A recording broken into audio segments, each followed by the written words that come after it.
réew mi bañ naa déet réew mi bañ naa déedéet dootuñu fe nangu bu mu jaam réew mi bañ naa dootuñu nangu kenn noonu réew mi bañ naa déet réew mi bañ naa déedéet dootuñu fi nangu bu mu jaam réew mi bañ naa dootuñu nangu kenn jaay nu réew mi bañ naa déet réew mi bañ naa déedéet dootuñu fi nangu bu mu jaam réew mi bañ naa dootuñu nangu kenn noonu réew mi bañ naa déet réew mi bañ naa déedéet dootuñu fi nangu bu mu jaam bi yoon lu ngeen di wax ñëw baax na si ñoom bu ñu toogoon seen pooju nday yi bañ marche kenn du leen boobu bi yoon lu ngeen di wax booy yi ñoo doon taal réew mi kon boo ouvrez le feu seeni bakkan am réew mi bañ naa dootuñu nangu kenn noot ñu réew mi bañ naa déet réew mi bañ naa déedéet dootuñu fe nangu bu mu jaam réew mi bañ naa dootuñu nangu kenn noot ñu réew mi bañ naa déet réew mi bañ naa dootuñu nangu kenn noot ñu réew mi bañ naa déet réew mi bañ naa déedéet dootuñu fe nangu bu mu jaam réew mi bañ naa dootuñu nangu kenn noot ñu réew mi bañ naa déet réew mi bañ naa déedéet dootuñu fe nangu bu mu jaam réew mi bañ naa dootuñu nangu kenn jaay nu réew mi bañ naa déet réew mi bañ naa déedéet dootuñu fi nangu bu mu jaam réew mi bañ naa dootuñu nangu kenn noonu réew mi bañ naa déet réew mi bañ naa déedéet dootuñu fi nangu bu mu jaam réew mi bañ naa dootuñu nangu kenn noot ñu réew mi bañ naa déet réew mi bañ naa déedéet dootuñu fe nangu bu mu jaam réew mi bañ naa dootuñu nangu kenn noot ñu réew mi bañ naa déet réew mi bañ naa déedéet dootuñu fi nangu bu mu jaam réew mi bañ naa dootuñu nangu kenn jaay nu réew mi bañ naa déet réew mi bañ naa déedéet dootuñu fi nangu bu mu jaam réew mi bañ naa dootuñu nangu kenn noonu réew mi bañ naa déet réew mi bañ naa déedéet dootuñu fi nangu bu mu jaam bi yoon lu ngeen di wax ñëw baax na si ñoom bu ñu toogoon seen pooju nday yi bañ marche réew mi bañ naa dootuñu nangu kenn noot ñu réew mi bañ naa déet réew mi bañ naa déedéet dootuñu fe nangu bu mu jaam réew mi bañ naa dootuñu nangu kenn noot ñu réew mi bañ naa déet réew mi bañ naa déedéet dootuñu fi nangu bu mu jaam réew mi bañ naa dootuñu nangu kenn jaay nu réew mi bañ naa déet réew mi bañ naa déedéet dootuñu fi nangu bu mu jaam réew mi bañ naa dootuñu nangu kenn noonu réew mi bañ naa déet réew mi bañ naa déedéet dootuñu fi nangu bu mu jaam bi yoon lu ngeen di wax ñëw baax na si ñoom bu ñu toog toogoon seen pooju ndey yi bañ marche kenn du leen boobu bii yoon lu ngeen di wax booy yi ñoo doon taal réew mi kon boog ouvrez le feu seeni bakkan amul valeur ay xaj lañu yu dee c'est bien fait pour eux bii yoon lu ngeen di wax ba tey da ngeen di weddi askan wi jóg ngeen gis ay junni mbër te ba tey mënu leen gis benn nervi bii yoon lu ngeen di wax si bii chasse à l'homme on assiste à des exécutions publiques où sont les droits de l'homme bii yoon publiquement la ñu leen di faat si kanamu ñëpp en plein jour c'est un message de terreur ils sont en train de nous dire le prochain parmi vous qui ose manifester ce sera à son tour hey frère ils veulent qu'on voit tout ça c'est une mise en scène macabre et sanguinaire ils veulent qu'on voit tout le sang de nos frères pour qu'on arrête de réclamer justice et surtout qu'on arrête nos chants révolutionnaires hey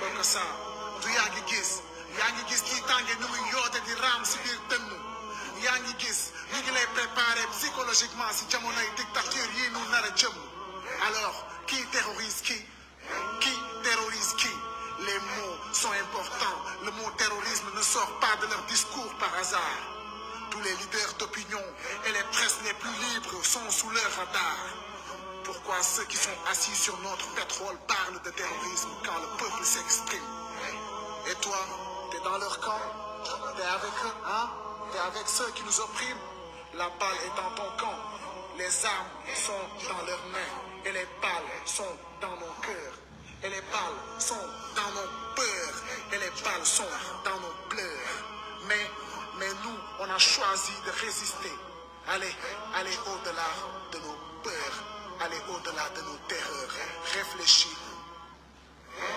xalaatal waaye bii yoon bul jiital politique bul xeex ngir sa parti billahi sunu àq ak yelleef la ñu bëgg a suul kaay ñu ànd xeex pour une fois pour la patrie xeex pour Sénégal free xeex ngir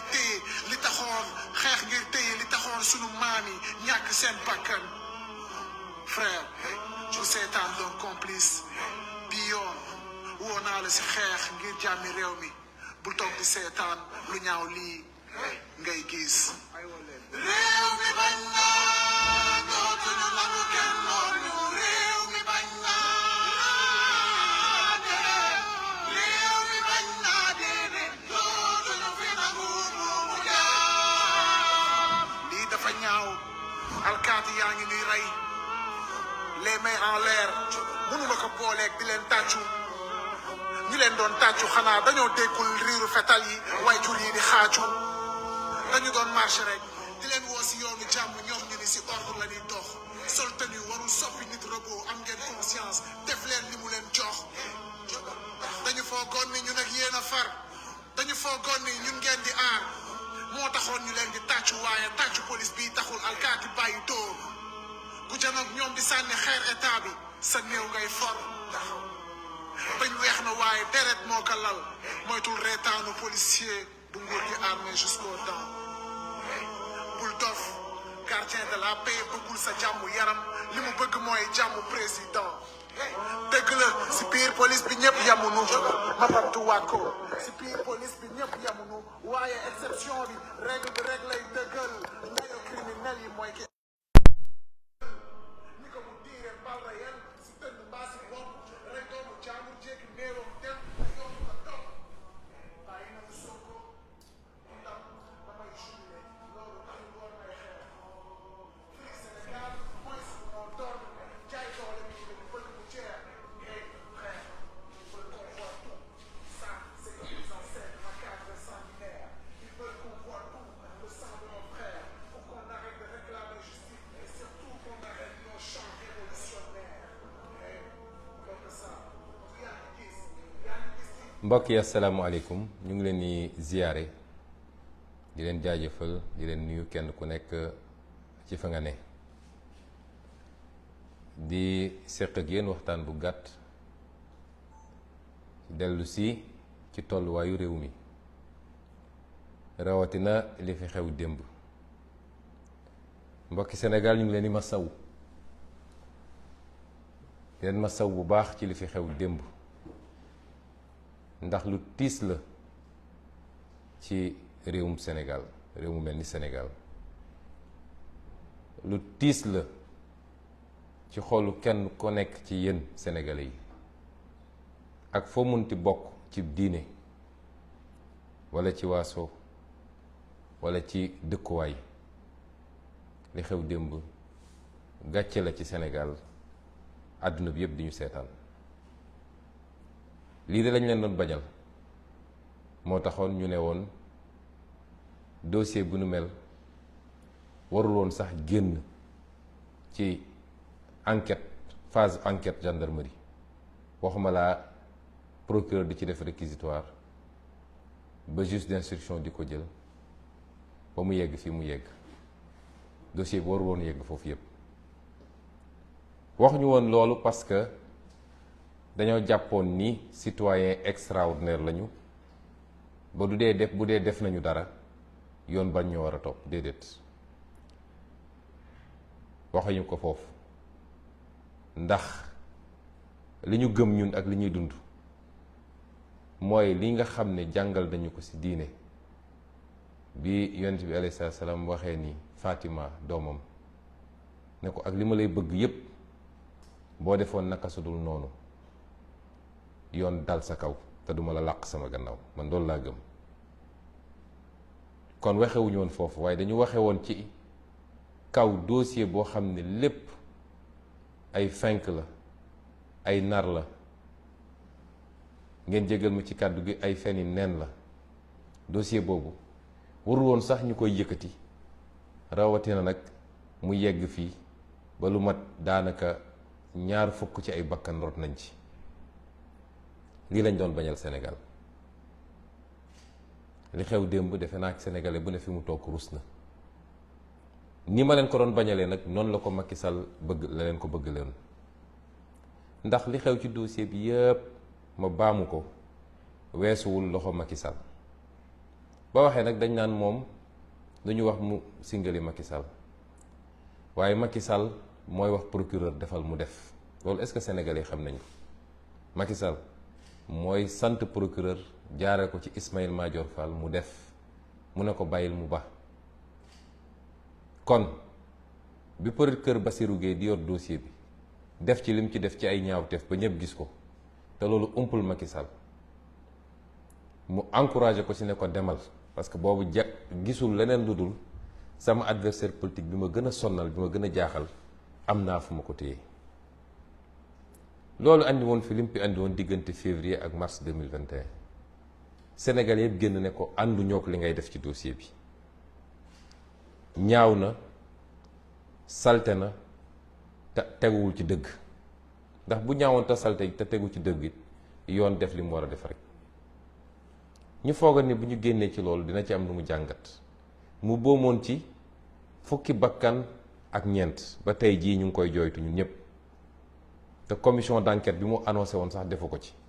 ñëpp foog ni nag Macky Sall bu jógee ci lii dina seetaat dellu gannaaw.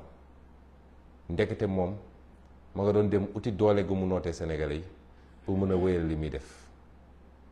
seetu ci kilifa diine, seetu ci société civile, seetu ci parti politique, seetu ci kenn koo xam ne ku ñu war a bàyyi xel la. Sénégal dañu war a jàpp ni Macky Sall li mu gëm mooy moom su mattee rek il faut mu dagg. su mattee il faut mu dagg. nekk na ci dëgg nekkul ci dëgg moom bu xasee ba matt faw rek mbir mu dagg. mu nekk ci loolu. ku ne woon Sénégalais yi 2 at ak genn wàll ci gannaaw Macky Sall dina jëlaat dossier bi andi ko ndax lii lépp weesuwul moom li mu nekk ci gannaaw justice di ko sant ak di ko dig. ñëpp gis nañu instruction bi nga xam ne juge d'instruction bi ñu wax Maham Diallo def na ko démb defe naa fi mu toog war naa am gàcc ndax yow sooy instruire dossier ba nga koy instruire yëpp mosuñu laa andil preuve boo mën a téye te looloo xew démb ñàkk preuve boobu ba Sénégal yëpp gis ko. ñu dem nag ba démb ci ñi seede ñëpp nga xam ne mat nañu juróom ak lu tegu ñu dem andi benn seede boo xam ne kenn gisu ko bi ñuy dem gendarmerie, kenn gisu ko bi ñuy dem juge d'instruction, kenn gisu ko ba démb ñu dem laqarti ab témoin boo xam ne kenn xamul fu ñu ko jëlee waaye juge d'instruction xam na ni bi muy def instruction ba di ci bind ba di ma xas man ak di ma saaga yàlla xam na ni gënuma ci bépp fànn nag ndax li mu def xam nañ fi lu ko def loo te liggéey naa ba jóge fi ma doon liggéey kenn mësul xalaat man ñu mën maa imposer ab décision ak lu ko mën a lal ci suuf moo tax démb fi mu toog war naa am gàcce Sénégal yi war nañoo am gàcce ci li mu liggéey noonu ba nii ñu programmé mbokk yi xool leen ci ñaari weer yi ñaata yoon la ñu woo Ousmane Sonko ci justice ci lu tegul ci yoon ñu xam ni procureur moom mooy programmé te procureur mooy Ismaïla Madior Fall mooy Macky Sall ñu ne nag citoyen yi du négocier ay conditions yu mu demee man négocier wu ma conditions yu ma demee justice dama négocier wul dara dama ne liñ ma bëgg a teg su dee du yoon du ma ko def man négocier wu ma de ndax doo nekk ci dëgg ba pare di négocier niñ ma bëgg a di tëj sama koñ di terroriser sama njaboot di toj samay oto di ma gaañ fi léegi looloo ngi fi du ma dem uyu ji kooku du négociation donte nag am na ay kilifa yoo xam ne ci kilifa justice la ñu bokk ñoo dem ba naqarlu ànd ak ñun ni li ñu doon def du yoon ñoom ñoo dem jël seen initiative woo leen ne leen il faut que état bi respecte liberté Ousmane Sonko en tant que citoyen mun a dem di ñëw saa ñu koy teg li ñu koy teg ñoom nag ñu jàpp ni man maa doon négocier man négocier wu ma de man li ma nekk dama koo gëm nekk ci dëgg ku ma ëpp doole di ma soo may rey di ma rey ci dëgg waaye négocier wu ma kon ni ñu ko programmé ci fan yi yëpp procès sur procès bu la ci gën a ñàkk solo nga ne bii la te lépp ngeen xam lan mooy jubluwaay bi ñu ne woon donc gàcce gi am démb ay nit yoo xam ne ñaari at ñu ne yor nañu ay preuve yoo xam ne bis bu ñu ko génnee àdduna tukki defe naa keroog rek bi may mujjee wax nee naa leen ku ànd ak Ousmane Sonko boo tëddee demal nelaw ba yandoor ndax lu toll nit tarfata ayn ci preuve amuñu ko ndax lu am mooy am preuve waaye lu amut mënul am preuve mbokki Sénégal ndax yaakaar ngeen ni man Ousmane Sonko rafle naa ci jigéen ba naan maa ngi dem di siif jigéen loolu mun na dugg ci xelu kenn ci waa Sénégal di ko def nag di ko defaat ci bërëb boo xam ne mën nañ ma faa jàpp loolu xel mën na koo nangu xanaa su ma demoon bay siif sax duma dem seet lu niroog dàngin gu AVC ma naan moom laay siif wax dëgg yàlla ñàkkuma choix man yàlla xam na ni su doon loolu rek laa soxla jigéen rek laa soxla bëri na foo xam ne bu ma fa xoolee tàllal loxo ne soxna laa bëgg ñu may ma tout de suite kon ban rafle laa war a am ba di lambari naan maa ngi siif ay xale yu jigéen amul benn jote boo xam ne am na sama diggante ak xale bi waaye ay nit jël nañ ko ñépp xam ko xam ni Mamour Diallo moo sumboon mbir mi ànd ceeg maître Gabisso loolu ñépp xam nañ ko moom ci boppam wax na ko ci ay audio fan la juge bi teg audio yooyu démb li tax tegu ko ñépp dégluwaat ko lu dul laaj na ko ndax audio yi nangu nga ko mu ne ko waaw nangu naa ko maa ko wax waaye dama doon kaf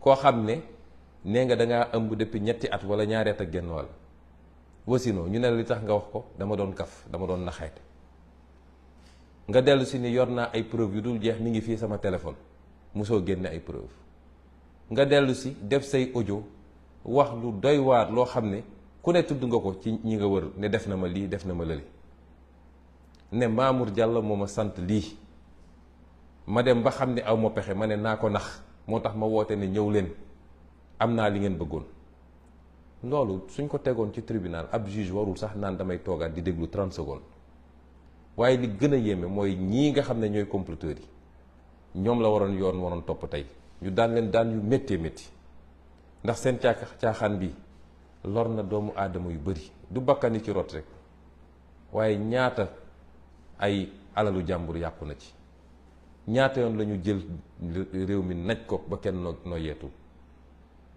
ak image bi mu yóbbu ci Sénégal ci international man mii nga xam ne maay principal victime bi bu ma amuloon sama fulla ak dëgër laay te yow askan wi nga jàppale ma ci te yàgg naa la wax ni du ma la mus a rusloo ndax wallaahi liñ ma jiñ defuma ko du ma la mus a rusloo su du woon loolu tey maa ngi woon rëbës bu yàgg.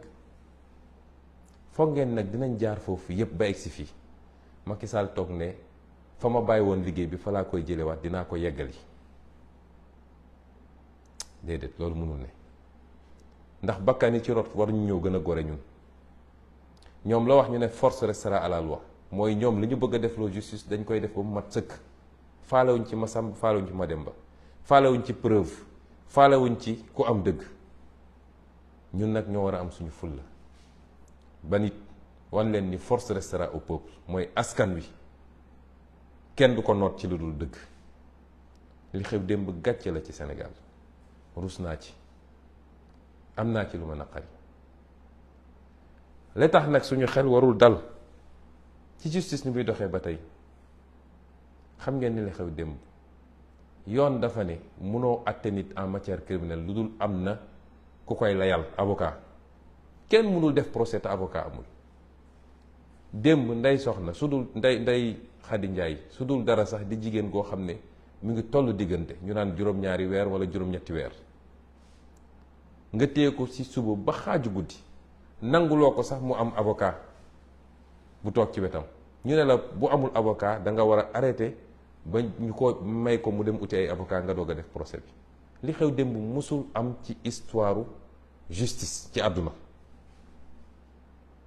nga ne faw rek ma def procès bi mujj gi moom lañ doon wax moom Ndeye Khady ndax am nga laaj yooyu laaj témoin yi ndax moom mooy avocat wu boppam procès boobu dafa nul amul fenn ci àdduna naka la ay juge mën a defee loolu ba pare ñu ne ñu na seen xel dal dem leen rek ngeen wuyu ci bu amee ñaari sénégalais yu gëm ni dossier boo xam ne politique a ngi ci Macky Sall ne dee rek même su ma dul doon candidat sax Ousmane Sonko il faut mu yóbbaale ko ay nit dem di toog ak moom ay nit yu nekk ci nguur comme yu nekk ci opposition naan ko boo sàgganee ba Ousmane Sonko toog dig na la lii dig na la lële nee na dina la def nii na la def laa mu ne bakkanam la ci teg faw rek mu yóbbaale Ousmane Sonko waaye réew du doxee noonu réew lay doxee ci kaw ay charges li war a tere Ousmane Sonko nekk candidat dafa war a doon lu wóor te wér waaye du ay caaxaan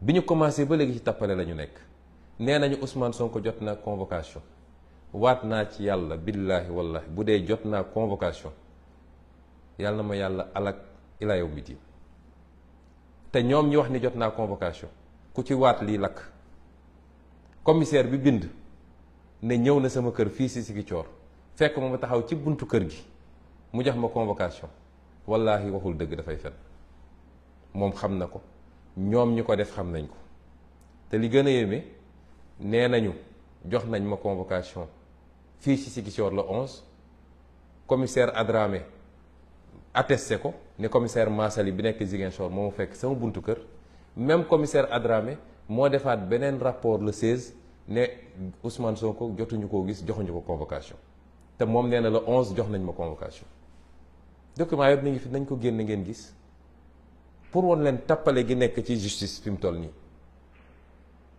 ak ni ñuy jalgatee yoon dès lors que jox nañ leen commande politique ne leen yéen a xam fu ngeen koy jaare waaye faw rek ngeen dagg bopp waa ji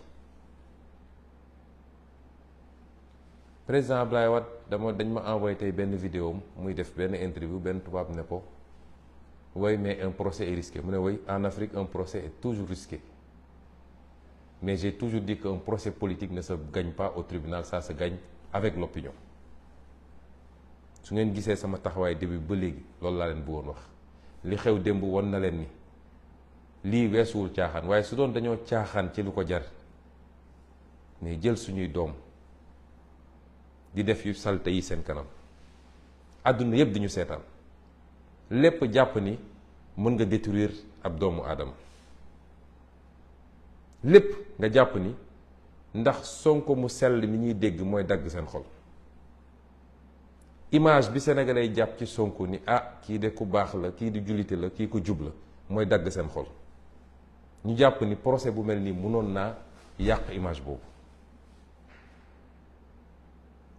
lépp ñu teg ko ci fen ak fenk. li am nag ñun dañ koy dellu ci yàlla, te yàlla mooy leeral ay mbiram ba mu leer nañ. lépp dama ko jàppee nattu, ay yonent sax nattu nañ leen ci lu mel nii. moo tax yàlla bi mu naan ahasiba nnaasu an yutraku an yaqulu amanna wa hum laa yuftanuun wa laqad fatanna alladina min qablihim fa la yaclamanna allahu alladina sadaqu wa la yaclamanna alkaadibin. yàlla dafa ne du ma leen seetaan rek ngeen ni fëgg dënn naan gëm nañu te du ma leen nattu, du ma testé ba xam ndax yéen gëm-gëm mi ngi ci yéen. noonu ma ko defe woon ñi leen jiitu nga xam dama leen doon nattu ba xam kan mooy wax dëgg ak kan mooy wax safaan wa. nattu googu nag buñ ko jàpp rek ci wàllu imaan, pas-pas ci diine, mais yéen ñi ma bokkal projet bi yàlla ak ñuy nattu ba xam ndax li ñuy woote ci projet bi dëgg la ci ñun wala du dëgg. fii ñu yàlla jaarale ñetti at yi mu metti loolu ci ñun ak suñu njaboot, ngeen may ma rendre hommage sama njaboot, rawatina samay soxna, ndax dund nañ lu méttee métti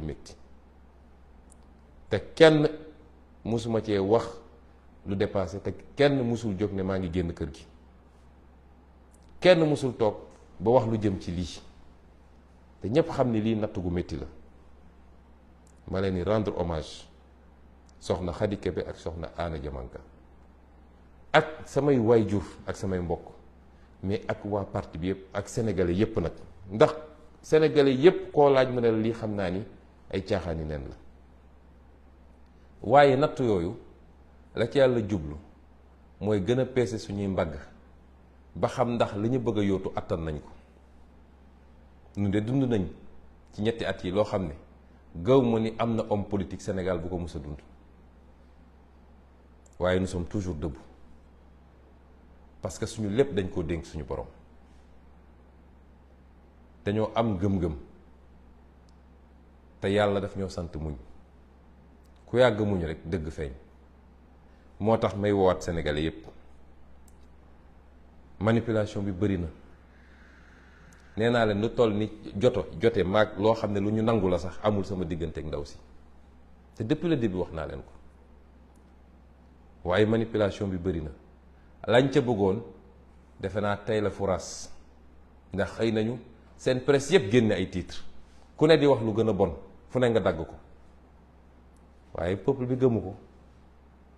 seen sànni tàccu def nañ ko, la ñu mënoon yépp def nañ ko, te amuñu ci la ñu bëgg. la ñu mënoon yépp def nañ ko te amuñu lañ ci bëgg.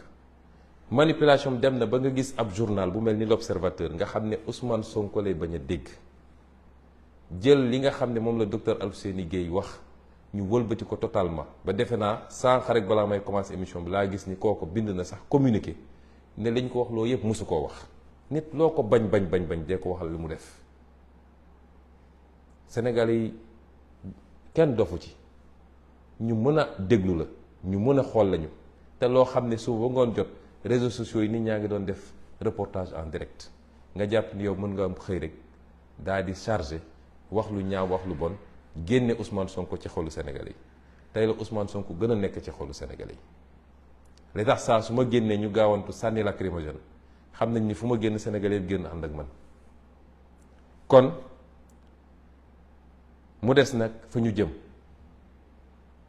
bu ko xool li xew démb xam ni dossier bi dara amu ci, amul benn li ñuy wax élément constitutif d'un viol, début de preuve sax amul.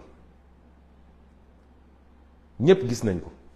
defe naa li gars yi naan fen di bi jaaw, tey jii Sénégal yépp xam nañ ni ay caaxaan la. teewut pexe bu ne ñu ngi koy ut pour jaaree ko ci justice pour foqati ab condamnation. fi mu ne nii porox ndoll la ñuy ut, façon pression bu nekk dinañ ko def ci juge yi. te ñun Sénégal la ñu dëkk, fii relation yépp xam nañ ko. kan moo bokk ci ban club xam nañ ko, kan la ñu jëlee fan andi ko fan xam nañ ko, kan la ñu tànn ci ban anam xam nañ ko. moo tax nag ma dellu si ma waxoon léegi dossier politiquement lañ koy régler moo tax ma woo Sénégal yëpp ñu jóg takku. tey la suñu marche vers le palais commencé tey la suñu phase terminale u marche vers le palais commencé incha allah bi nañu gën a dëgër gën a takk suñu ndigg ak sénégalais bu mu doon même boo nekkul membre Pastef waaye rek nga bëgg réew mi te bañ injustice yii ñuy def ni waroo ko nangu ndax tam dinañu seetaan loo xam ne tôt ou tard bu ñu amee lu ñu bëgg ba ci opposition bi nag ñi ma ko bokkal mu leer ni Macky Sall bu amee li mu bëgg ci Ousmane Sonko dina jafe trop mu am leneen lu ko të ndax loolu la yàlla dogal def na ko defaat ko mu yomboon loolu ci moom yàlla dogal bi mu egsee ci ñun la jafe ci moom mu jàppal ñu ko nag benn en boo xam ne ndax jàpp na ni moom xàlloon na yoon woo xam ne ay waxu troisième mandat yooyu yëpp formalité lay doon ci moom mu yegsi ci ñun nag ñu doon dangar gi nga xam ne moo ko tëbalee yi moo tax mu def ko mbir personnel ne faw rek ma def ko lu méttee métti lu nit xalaatul lu métti rek naa ko teg loolu nag dafa interpeller chacun et chacune ci ñun Sénégalais yi ànd naag Ousmane Sonko ànd maag moom amul solo mais ku seetaan lu dul dëgg ba mu raw buñ ci paree ci fi gën a dëgër buy dal sa kaw dina la bett te doo ci mën dara réew mi justice lañ fi bëgg réew mi jàmm lañ fi bëgg te justice mooy andi jàmm réew mi tolloo la nit ñi lañ fi bëgg réew mi bàyyi di jël li nga xam ne dénk nañ la ko ci doole nguur di ko dalee ci kaw nit ñi loolu dañoo bëgg mu jóge fi gannaaw yàlla ma baamuwaat ko gisuma ci àdduna luy dund loo xam ne mun na détruire Ousmane Sonko ndax li ma defar ñoom xamuñu ko borom bi la moo tax may soññaat ñépp di woo ñépp pour ñu jóg jeunesse bi ci yéen lay doore lu ne ñu ngi koy def nag pour détourner leen façon parade bu nekk ñu ngi ut façon influenceur bu ne pour yaakaar ni mën na leen détourner yéen jeunesse bi waaye gëm naa ni yéen am ngeen conscience ni seen avenir ngeen di jouer du jëmm Ousmane Sonko man nu mu tuuti li ma waroon am ci àdduna am naa ko te doylu naa ci waaye seen avenir la nous sommes à 8 mois juróom-ñetti weer pour ñu jël réew mi yor ko ci yorin boo xam ne kenn ku nekk ci yéen dina ne man de xalaatu ma woon ni lii Afrique fii nañ fi yoree nii réew te musuma leen wax lu dañ nag lu ma leen mus a wax gis ngeen ko kon su ma leen ne lii dinañ ko def ngeen war maa gëm ndax gisuma lu ma ko jaral ci àdduna man alal taxumaa daw tur taxumaa daw daraja taxumaa daw waaye liggéey ngir yàlla rek lay doon sama satisfaction mooy liggéey ba Sénégal yëpp ne waaw góor ma dellu toog fi ma toog keneen toog continuer liggéey bi waaye du dara lu ma ci ut ci alal wala yu demee loolu bàyyi nañ ko yenn politiciens yi kon c'est pas le moment de baisser les bras yow ndaw sama jeune ak foo munti nekk muy artiste bi muy artisan bi muy keneen ak keneen étudiant bi élève bi képp ku munti doon transporteur bi baykat bi nappkat bi yow sama ndaw réew dama la tàllal sama loxo ne la damaa bëgg ñu jaayante ci defar réew mi pas jaayante ci sànnil naa ko carte rek waaye ñu jaayante ci defar réew mi définitivement yow sëriñu daara yi walla nitu daara yi de manière générale yow transporteur bi yow keneen ak keneen ak keneen ndax ku lim rek juum maa ngi dellu tàllal leen loxo di leen woo ci mobilisation exceptionnelle Macky Sall na dellu gannaaw ci li mu nekkee lu ko moy nañu jaral sax ñu ñàkk lépp waaye nañu taxaw jàkkaarloog moom jàmmarloog moom lii lañu bëggoon waxtaan ak yéen di leen wax ni bés ni ki ëllëg gën saa gudd gannaaw ëllëg bu soobee yàlla dinañu door dellu si ci ndakaaru ñun ñépp nañu waajal ndakaaru ndax fa la mbir yi di amee dellu jaale ñi nga xam ni ñàkk nañ ci nit te mu waroon jeex ci Sénégal waxaat nag tamit ni war nañoo taxaw tembe bañ ñu jàppati suñuy nit ndax kii di Macky Sall su làmbee mun a du dellu gannaaw day continuer di continuer jàpp ji bëri na te tegul ci yoon te kenn mucc ci ku bind article sax ñu jël la tëj kenn mucc ci kon dañu takk suñu ndigg ndax lii weesu na dictature léegi dañ doon wax dictature rampante waaye dictature bu fes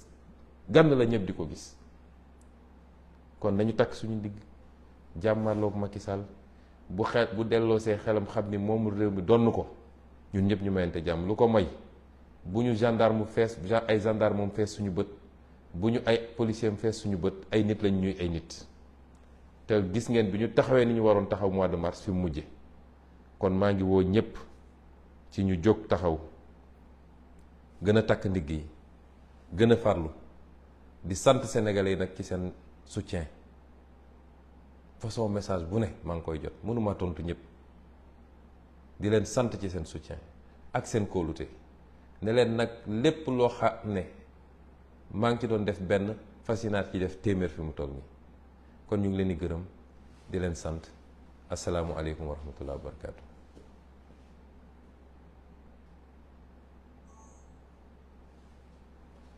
Français.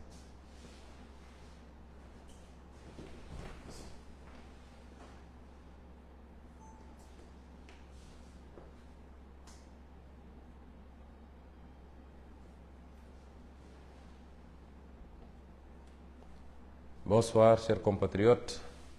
Bonsoir, chers amis africains et chers amis de partout du monde. Nous vous saluons et revenons à travers ce court entretien nous exprimer sur la situation du Sénégal qui aujourd'hui attire tous les regards. Je commencerai par présenter des excuses au peuple sénégalais. Pas à mon nom, mais au nom de tous ceux qui sont à l'origine de cette mascarade qui n'honore pas le Sénégal. Et ce que nous voulions justement éviter, lorsque, au début de cette affaire, nous avions appelé le président Macky Sall et tous les comploteurs qui sont derrière cette affaire-là à reculer pendant qu'il était encore temps. Non pas que nous nous considérions comme un citoyen au-dessus des lois, mais parce que nous considérions simplement qu'il n'y avait pas matière à mettre tout le pays en danger sur la base d'un complot manifeste, non assis sur des faits probants. Ce qui s'est passé hier est venu confirmer ce que je disais au peuple sénégalais, ce que j'ai dit au monde entier. On a vu hier la démonstration du complot. Et lorsque certains témoins, tels que le capitaine Touré, a commencé à développer sur la manipulation du PV d'enquête, on ne l'a pas laissé développer.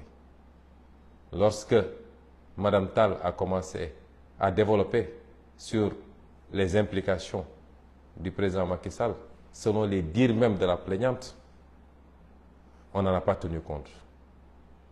Hier, le complot a été mis à nu, nonobstant le fait que, à cause de leur comportement extrêmement injuste, agressif à mon endroit, lors des dernières convocations dont j'ai fait l'objet, nonobstant le fait qu'à cause de cela, je n'ai pu me rendre hier au tribunal. Parce que j'ai été très clair et je le rappelle à l'endroit de la communauté internationale. Je n'ai jamais refusé de déférer à une convocation de la justice. Mais tout le monde a vu le traitement auquel j'étais soumis à chaque fois que j'ai essayé de déférer à une telle convocation. Mon quartier est barricadé, ma famille est terrorisée, mes enfants sont privés d'école. Ma voiture est caillassée et cassée. On m'extrait de force, on m'asperge de liquide toxique pour me mettre dans des fourgons. C'est cela qui nous a amené à cette posture de dire, tant que ces comportements déviants de l'État ne cessent pas, nous ne répondrions plus à une convocation de la justice. Mais nonobstant notre absence, vous avez vu ce qui s'est passé au tribunal. Rappelez-vous lors de la fameuse confrontation que le juge d'instruction n'avait tenu que pour essayer de m'humilier. Quand je suis sorti, je vous ai dit que c'était un massacre. Et hier, c'était encore un massacre.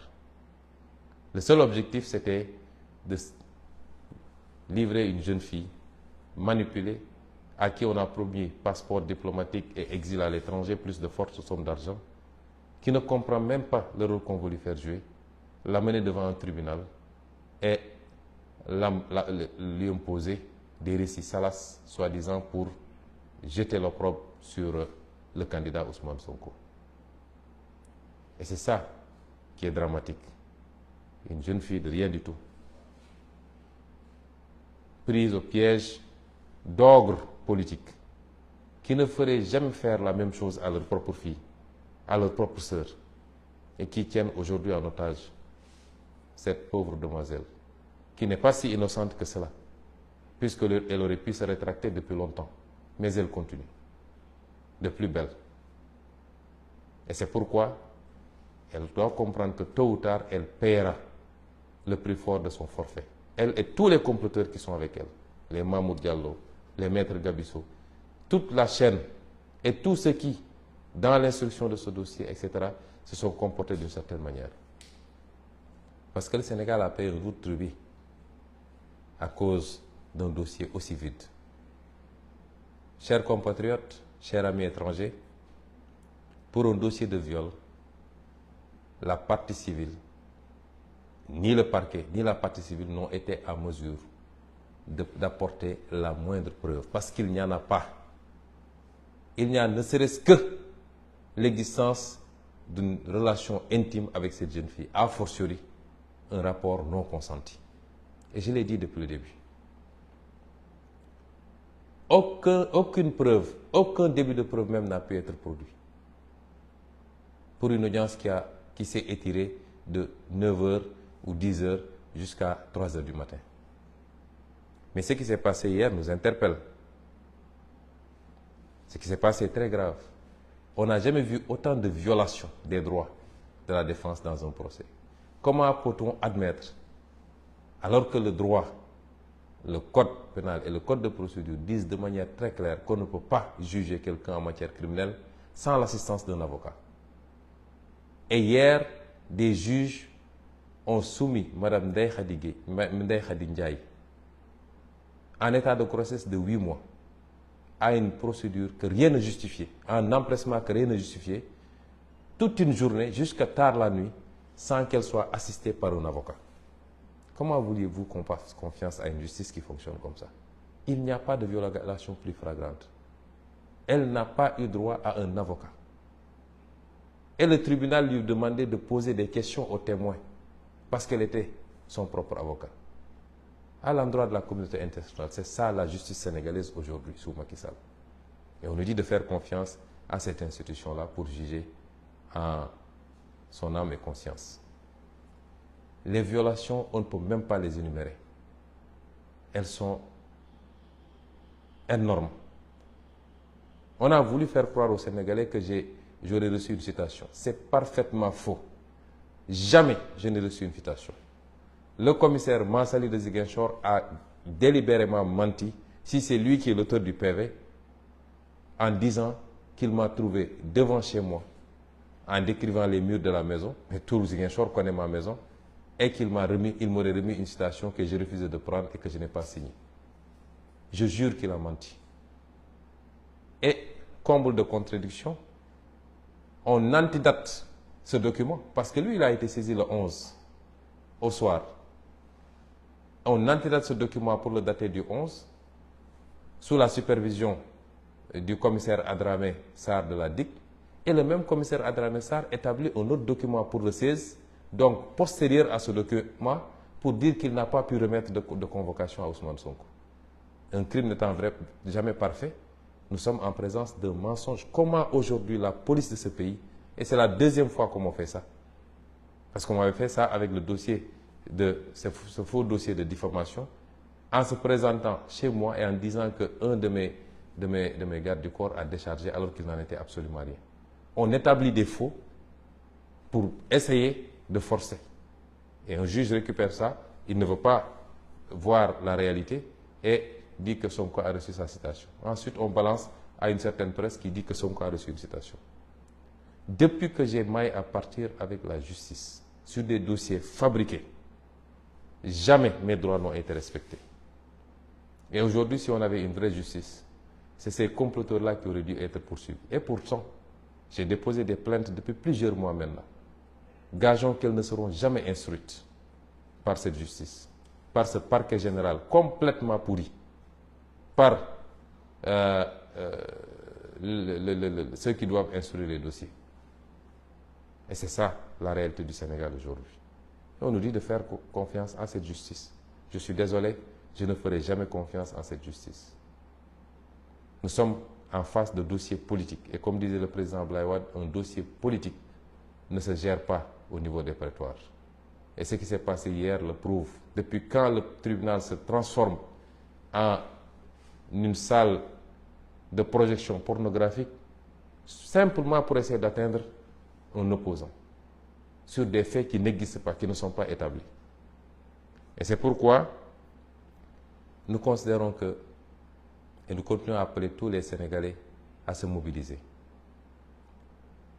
Comment est-ce qu'un tribunal peut faire face à une partie civile qui vous étale des mensonges et des contradictions?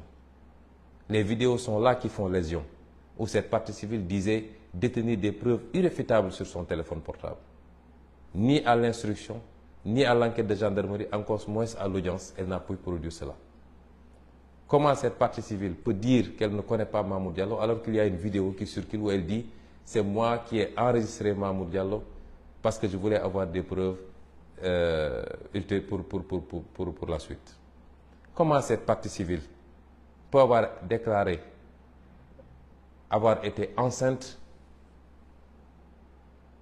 et 2 ans plus tard, toujours pas de bébé, et devant un juge, elle dit non, c'était juste pour avoir la possibilité de m'échapper. Et enfin, la liste est encore longue, on peut encore sortir, mais comment une partie civile peut reconnaître devant un juge que les audios qui ont été présentés par un témoin, dans lesquels elle disait nommément elle disait carrément que c'était un complot ourdi par Mamour Diallo, qui lui a promis des choses. À la question, est-ce que vous reconnaissez votre voix dans cet audio-là? Et est-ce que vous les validez? Elle dit oui, mais je le faisais juste pour m'amuser et pour tromper les gens. Quelle crédibilité peut-on accorder à une partie civile qui ment à tout le monde, qui a accusé tout le monde, y compris ses avocats, beaucoup de personnalités de la République? Comment est-ce que la République du Sénégal, la justice sénégalaise peut s'abaisser à ce niveau-là pour dire soi-disant qu'ils organisaient ce procès? Simplement parce qu'il faut atteindre Ousmane Sonko. Voilà là où nous en sommes. Et c'est cela que nous voulions éviter au Sénégal. Parce que le Sénégal ne mérite pas ce spectacle-là. Beaucoup de manipulations depuis hier. Une certaine presse, mais qui ne nous surprend pas, notamment le journal L'Observateur, qui va jusqu'à pervertir les déclarations des témoins, dont les témoins clés. Hier, tous les témoins ont été à décharge. Tous. Et ils sont allés fabriquer un témoin qui n'a été là ni à la phase d'enquête de la gendarmerie, ni à la phase d'instruction. À la dernière minute, lors du procès, on nous sort un témoin que personne ne connaît pour raconter des histoires. Tous les autres témoins ont témoigné à décharge. Et surtout les témoins clés. Parce que dans ce dossier, qui est témoin clé? C'est le gynécologue. C'est celui qui a fait l'enquête préalable. C'est l'employeur. C'est l'autre masseuse. C'est ça les témoins clés. Et tous ces témoins clés ont témoigné à décharge. Pas parce qu'ils veulent être avec Ousmane Sonko, parce que je ne les connaissais pas jusqu'à cette période-là. Et tous sont des proches plutôt de la partie civile. Comment un juge peut, sur un dossier comme ça, imaginer une fraction de seconde aller condamner Ousmane Sonko? Et voilà où on en est. Et c'est pourquoi, malgré toute la manipulation médiatique, le peuple sénégalais n'est pas dupe et comprend ce qui est en train de se passer. Et c'est à ce même peuple sénégalais que je lance un appel. ils vont chercher toutes sortes de parades pour trouver ne serait-ce qu'un petit prétexte pour essayer de condamner Ousmane Sonko. Ce procès a déjà été fait par le peuple sénégalais. Le président Macky Sall veut nous faire croire que quand il mord, il ne lâche que quand ça coupe. Il ne doit pas avoir plus de détermination que nous. Ou alors on n'aurait pas la vérité avec nous. Il ne doit pas être plus déterminé que nous. Ni lui, ni son groupe de comploteurs, encore moins sa succursale politique, qui passe tout son temps à insulter, du matin au soir, à essayer de dénigrer, de jeter l'opprobre sur les gens. Je l'avais dit, je maintiens mon gatsa, œil pour œil, dent pour dent, parce qu'ils ne sont pas plus nombreux que nous dans ce pays. Ils ne sont pas plus déterminés. Nous n'avons pas à fléchir devant Macky Sall, parce qu'il n'est pas dans le vrai. Et on lui a donné toutes les opportunités possibles pour comprendre que la voie qu'il s'est choisie est sans issue. Mais apparemment, il n'en fait qu'à sa tête, parce qu'il croit qu'il a la police, la gendarmerie et quelques magistrats, il peut faire ce qu'il veut. Je vous ai toujours dit que je suis prêt au sacrifice ultime.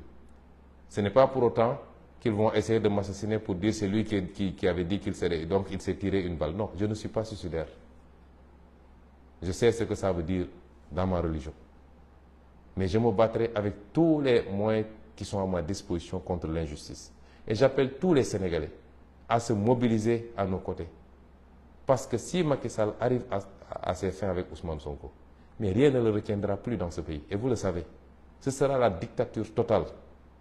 Il avait réussi à se baliser tout un boulevard et c'est au dernier moment qu'il a vu sortir de nulle part un Ousmane Sonko et ça lui a posé un problème. Et donc, j'en appelle à tous les Sénégalais, la jeunesse particulièrement, parce que c'est votre victoire qu'on va vous voler.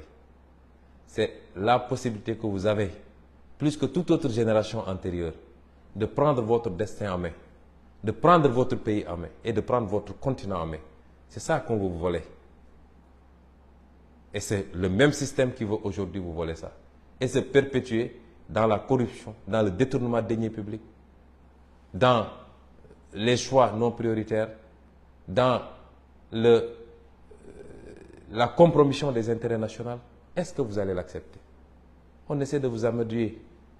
On essaie de prendre soi-disant des influenceurs de partout, etc., pour détourner la jeunesse que vous êtes. Et j'ai conscience que vous êtes aujourd'hui une jeunesse complètement au fait des réalités. Vous avez conscience des enjeux. Et c'est pourquoi j'ai confiance en vous. La jeunesse d'abord, mais toutes les femmes du Sénégal. Parce que quand le pays va mal, les premiers à être fatigués, c'est les femmes. Parce que c'est elles qui gèrent les foyers. Elles ne peuvent pas tourner le dos à la famille. Vous êtes concernés par cette bataille. Les personnes âgées, mais tous les secteurs professionnels et socio-professionnels. Agriculteurs, transporteurs, artisans, marchands ambulants, étudiants, élèves, et j'en passe, enseignants.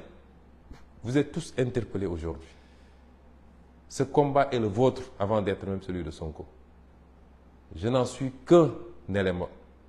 Et notre rôle, c'était de gagner le pari de la conscientisation. Et je pense que vous êtes tous conscients maintenant des enjeux. Nous sommes à 8 mois de la fin de cette première partie de notre parcours. Parce qu'à partir de 2024, s'il plaît à Dieu, nous ouvrons une autre page qui nécessitera l'engagement, la détermination, le patriotisme de chacun et chacune d'entre vous. Ne laissons pas passer cette occasion, parce que nous le regretterions tous. Ne laissons pas passer cette occasion, quelquefois par, excusez-moi d'un certain nombre de termes que je vais utiliser, quelquefois ça peut être par ignorance pour certains. Pour d'autres, c'est parce qu'on a peur de grenades lacrymogènes ou qu'on nous prenne, etc. Mais nous sommes un grand peuple. Macky Sall ne peut pas tous nous emprisonner, encore moins nous tuer. Il n'ose même pas le faire. Donc, ce que vous devez savoir, à chaque fois qu'il y a une victime, la pression s'accroît sur Macky Sall. Au niveau intérieur d'abord, mais au niveau international. À chaque fois qu'il fait des prisonniers politiques, la pression s'accroît sur lui. Continuons à lui mettre cette pression-là, parce qu'il n'a même pas de place pour nous emprisonner tous. et encore moins oser nous tirer dessus tous tant que nous sommes pour faire un massacre à grande échelle. Et c'est pourquoi je réitère mon appel à chacun et à chacune d'entre vous. Je rendrai hommage à des femmes. On a utilisé une femme pour mettre ce pays dans la situation où il est. Mais des femmes ont montré énormément de dignité. Et je vais vous citer Mme Ndeye Khady Ndiaye. Je la donne en exemple à tout le peuple sénégalais. Et nous devons tous la soutenir. Tout Sénégalais qui peut la soutenir n'a qu'à la soutenir. Elle est l'exemple de la dignité humaine. Elle a failli perdre un bébé à cause de cette affaire. Et maintenant, on lui fait prendre des risques sur encore un bébé à cause de cette affaire-là. Et malgré tout, elle reste stoïque. Elle aurait pu encaisser énormément d'argent qu'on lui a proposé. On aurait pu céder aux menaces. Elle a fait l'objet d'attaques physiques. Son mari a été attaqué par des nervis. Mais elle est restée digne. Je veux lui rendre un vibrant hommage. Elle a donné un exemple à tous les Sénégalais, hommes, femmes, tout le monde. Elle ne doit pas être plus digne que nous. Et c'est pourquoi nous devons gagner ce combat-là. Voilà le message que je voulais vous délivrer en vous donnant rendez-vous à Dakar, s'il plaît à Dieu, parce que à partir de demain ou au plus tard après-demain, je ferai route vers Dakar et j'appelle tous les Sénégalais conscients des enjeux, tous les Sénégalais qui ont décidé de refuser la dictature rampante de Macky Sall, tous les Sénégalais qui ne peuvent pas accepter que notre projet soit compromis sur des bases telles que ce qui est en train de se passer, je leur lance un appel, je les convie à se mouvoir vers Dakar, parce que s'il doit y avoir bataille finale, elle se fera à Dakar. Je vous remercie.